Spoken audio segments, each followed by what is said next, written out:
శుక్లాం బ్రహ్మ విచారసారపరమాద్యాం జగద్వ్యాపినీం వీణాపుస్తకధారిణీమభయదాం జాడ్యాంధకారాపహాం హస్తే స్ఫాటికమాలికాం విదధతీం పద్మాసనే సంస్థితాం వందే తాం పరమేశ్వరీం భగవతీం బుద్ధిప్రదాం శారదాం.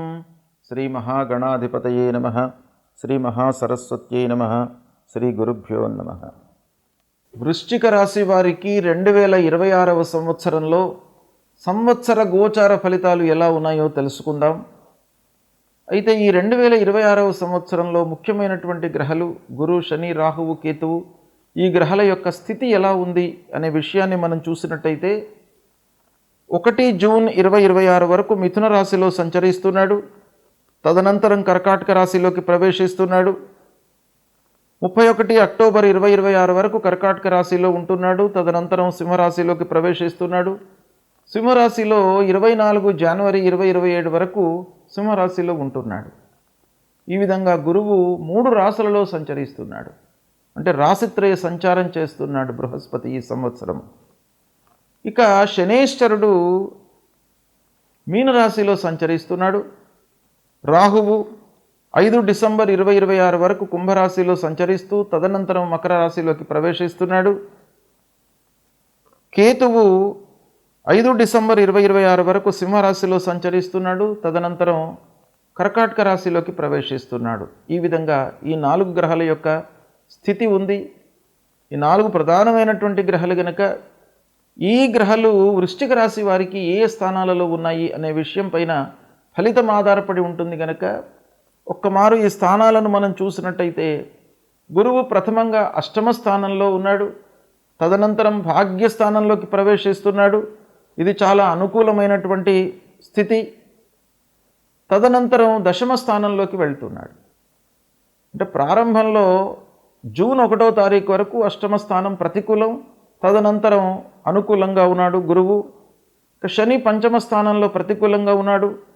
రాహువు అర్ధాష్టమ స్థానంలో ప్రతికూలంగా ఉన్నాడు. కేతువు దశమ స్థానంలో ప్రతికూలంగా ఉన్నాడు. ఈ విధంగా గ్రహస్థితి ఉంది వృశ్చిక రాశి వారికి. ఈ సంచారం వలన ఓవరాల్గా మనం చూసినట్టయితే ఈ వృశ్చిక రాశి వారికి ఈ సంవత్సరము జీవితంలో కొన్ని మార్పులను తెచ్చేటువంటి సంవత్సరంగా కనబడుతుంది. ఇక ఆత్మవిశ్వాసం మీకు బాగా పెరుగుతుంది ఈ సంవత్సరము. ఉద్యోగంలో బాధ్యతలు పెరుగుతాయి. వ్యాపారస్తులకు మిశ్రమైనటువంటి ఫలితాలు ఉంటాయి ఈ సంవత్సరము. ఆదాయం మట్టుకు స్థిరంగా ఉంటుంది. ఆదాయంలో పెద్దగా మార్పు ఉండదు. అంటే రావాల్సినటువంటి డబ్బు వస్తుంది, సమయానికి చేతిలో డబ్బు ఉంటుంది, ఇబ్బందులు ఏమీ లేవు. కాదంటే మీరు ఖర్చు విషయంలో కొంత నియంత్రణతో ఉండాలి, అది చాలా అవసరం. ఇకపోతే కుటుంబంలో ఏకాభిప్రాయం కొరకై మీరు ప్రయత్నాలు చేయాలి. అంటే భార్య, పిల్లలు, కుటుంబ పెద్దలతో అనవసరమైనటువంటి చర్చలలోకి వెళ్లకుండా, డీప్ డిస్కషన్స్ చేయకుండా ఎంతవరకు అవసరమో అంతవరకే మనం చర్చిస్తూ ముందుకు వెళ్ళినట్టయితే, మీకు అభిప్రాయ భేదాలు లేనట్టయితే చాలా సత్ఫలితాలు కలుగుతాయి. కుటుంబం యొక్క సహకారము మనిషికి ఆ ప్రగతికి చాలా ముఖ్యమైనటువంటిది కనుక ఏకాభిప్రాయము వచ్చేటట్టుగా మీరు చూసుకోండి. ఇక భార్యాభర్తల మధ్యన ఈ సంవత్సరము సహనము చాలా అవసరము. ఓర్పుతో ఉండండి, అన్ని విధాలుగా మీకు కలిసి వస్తుంది. పిల్లల విషయంలో కొన్ని జాగ్రత్తలు తీసుకోవాలి. ఆరోగ్య సమస్యలు చిన్నవి తలెత్తేటువంటి అవకాశాలు ఉన్నాయి. ప్రయాణాల లోపల కూడాను జాగ్రత్తలు తీసుకోండి. శత్రువుల వలన కొంత ఇబ్బందులు కలుగుతాయి. కోర్టు వ్యవహారాల్లో ఆలస్యంగా ఫలితాలు మీకు అందుతాయి. ధైర్యము చాలా అవసరం ఈ సంవత్సరము. చాలా బోల్డ్గా మీరు స్టెప్స్ తీసుకోవాల్సి వస్తుంది. ఆత్మవిశ్వాసం పెంచుకోవాలి. అధైర్యం లేకుండా మీరు అన్నిటినీ కూడాను స్వీకరించడానికి రెడీగా ఈ సంవత్సరం ఉండాలి. అయితే గురు దృష్టి మిమ్మల్ని రక్షిస్తుంది ఈ సంవత్సరం. 9, 10 స్థానాలలో సంచరిస్తున్నాడు కనుక గురువు యొక్క అనుగ్రహము మీకు ఈ సంవత్సరము ఉంది. ఆధ్యాత్మిక చింతన బాగా పెరుగుతుంది. పాత సమస్యలు చాలా మట్టుకు తీరుతాయి. సమస్యల నుండి విముక్తులవుతారు. స్నేహితులు, బంధువులు, ఆత్మీయుల యొక్క సహాయ సహకారం లభిస్తుంది. ఉద్యోగంలో మార్పు ఆలోచన మొదలవుతుంది. అంటే ఉద్యోగము మార్పు చేసుకోవాలి అనేటువంటి ఒక కోరిక మీ లోపల బలంగా కనబడుతుంది ఈ సంవత్సరము. పెట్టుబడులు జాగ్రత్తగా చేయాలి. కుటుంబ పెద్దల యొక్క సలహాలను, సూచనలను పాటించండి. సంవత్సరం మధ్యలో తర్వాత సంవత్సరం చివరి లోపల కూడాను మీకు చాలా అనుకూలమైనటువంటి ఫలితాలు ఉంటాయి.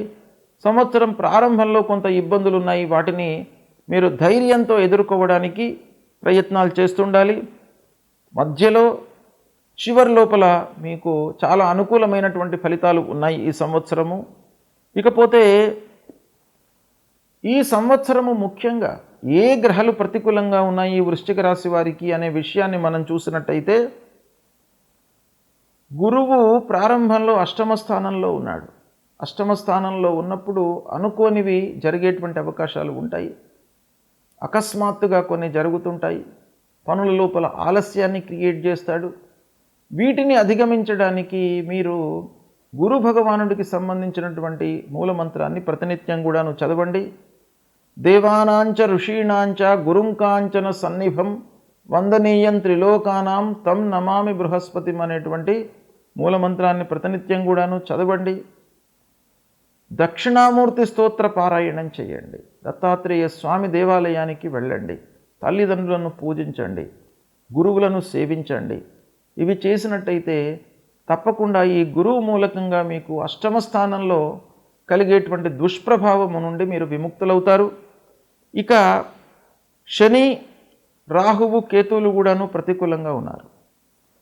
శని కొరకై మీరు హనుమాన్ చాలీసా పారాయణం చేసుకోండి. ఆంజనేయ స్వామిని కొలవండి.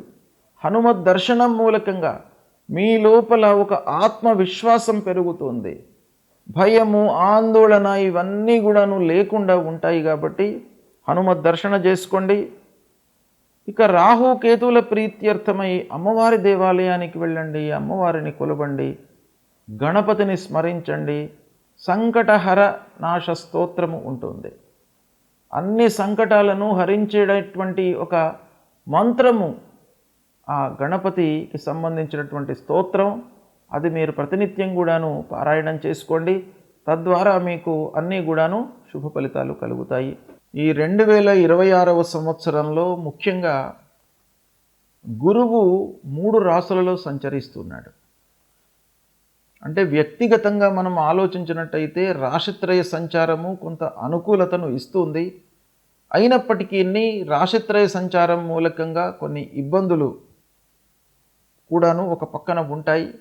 కనుక గురు భగవానుణ్ణి మీరు పూజించడము మంచిది.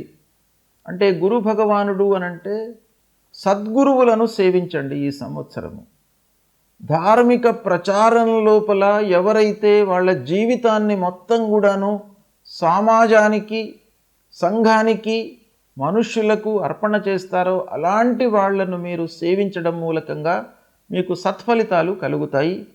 అంతేకాకుండా తల్లిదండ్రులను మీరు సేవించండి. ఈ 2026వ సంవత్సరంలో ఎవరైతే తల్లిదండ్రులను సేవిస్తారో, ప్రతినిత్యం కూడాను వాళ్ళ యొక్క బాగోగులు తెలుసుకుంటూ, వాళ్ళ యొక్క యోగక్షేమాలను తెలుసుకుంటూ ఉంటారో వాళ్లకు ఆ గురు భగవానుడి యొక్క అనుగ్రహం లభిస్తుంది. కనుక అది చేయండి. అంతేకాకుండా కార్యాల లోపల మనకు ఆటంకము, విఘ్నాలు రాకుండా ఉండడానికి ప్రతినిత్యం కూడాను గణపతిని స్మరించండి. గణపతి దేవాలయానికి వెళ్ళండి.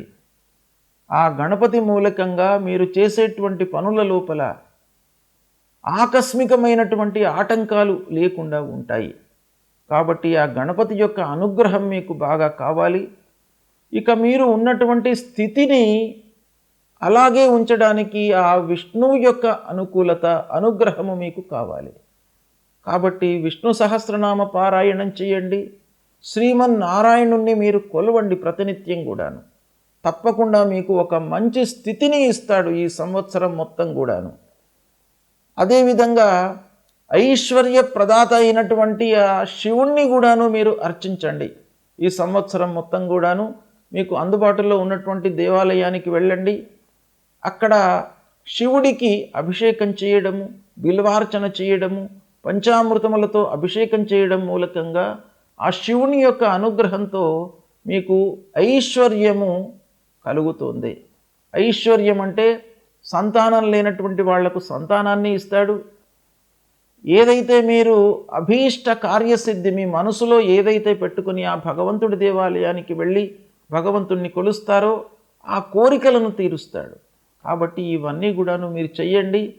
గ్రహస్థితి ఒక రకంగా అనుకూలంగా ఉన్నా ప్రతికూలంగా ఉన్నప్పటికీ ఆ పరిహారం రూపంలో మనం భగవంతుణ్ణి ప్రతినిత్యం కూడాను కొలిచినట్టయితే మీకు అన్ని విషయాలలో మంచి ఫలితాలను ఆ భగవంతుడు మీకు ప్రసాదిస్తాడు.